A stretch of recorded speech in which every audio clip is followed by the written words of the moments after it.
তবে তবে বলবেন না, বলবেন আল্লাহর নির্ধারণ অনুসারে আমরা চলি, আল্লাহ নির্ধারণ করেছেন। তবে আমরা করব বলে আল্লাহ লিখছে, এটা বলে কুকুরি হবে, সরাসরি কুকুরি যাবে। এটাই কাদারিয়াদের কথা। এরা ঘুরে ফিরে বলছে কথাটা একটাই। ঘুরে ফিরে বলতে হলে আমাদের একটা কি আছে? হ্যাডম আছে। নাউজুবিল্লাহ, মানে কথাটা বললাম। মানে গুরুত্ব আছে, আমাদের একটা ক্ষমতা আছে, আমাদের এই আছে, সেই আছে। এই জাতীয় কথাবার্তা বলা কখনো ইমানদারের সাজে না, ইমানদার বলতে পারে না। আমরা সবসময় কি বলি? আল্লাহ যা নির্ধারণ করছেন সেটাই হবে। এটাই ইমানদারের কাজ হবে। বুঝে আসছে কথাটা?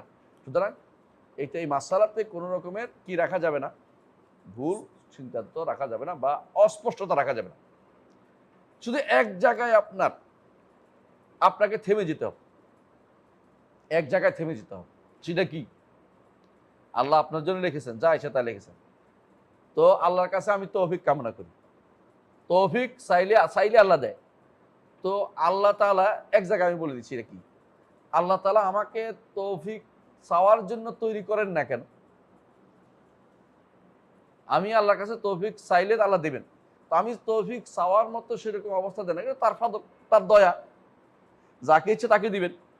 আপনার কাছে ফকিরে ২ জন ফকির আসছে। একজনে চাইছে ১০ টাকা দিছেন, আরেকজন চাইছে ২ টাকা দিছেন। আরেকজনে চাইছে আপনি দেন নাই। এখন যদি কোনো যে দেয় নাই সে বলে যে ওরে ২ টাকা, ওরে ১০ টাকা আর আমি নাই। এটা কেমনে হইতে পারে? আপনি বেইনসাফি করেছেন, এটা হয়? কেন বেইনসাফি হবে না? তুমি তো আমার কাছে টাকা রেখে আসো নাই। আমি দয়া করে দিচ্ছিলাম, এটা একটা কথা। আমি যাকে ইচ্ছা আমি দয়া করব। আল্লাহ তাআলার কাছে আমরা কিছু রেখে আসিনি। তিনি যে দয়া করে জীবন দিয়েছেন আমাদেরকে জীবনে চলার মতো কি দিয়েছেন? সবকিছু দিয়েছেন। বুদ্ধি বিবেক দিয়েছেন, সম্পদ দিয়েছেন, সন্তান দিয়েছেন, কত কিছু দিয়েছেন। ওয়াইন তাউদ্দু নি'মাতাল্লাহি লা তুহসুহা। তারপরেও কথা বলার অধিকার আপনার নাই। এজন্য আপনি কান্নাকাটি করে সাইটিয়ে থাকবেন, উল্টা প্রশ্ন করেন না। না দিলে বলেন যে আল্লাহ দেয় নাই, আরো দিবেন। দুনিয়াতে না দিলে আখিরাতে দিবেন। আল্লাহ ওয়াদা করেছেন। চাইলেই লাভ। এজন্য সাইটিয়ে থাকবেন। দুনিয়াতে না দিলে আখিরাতে দিবেন।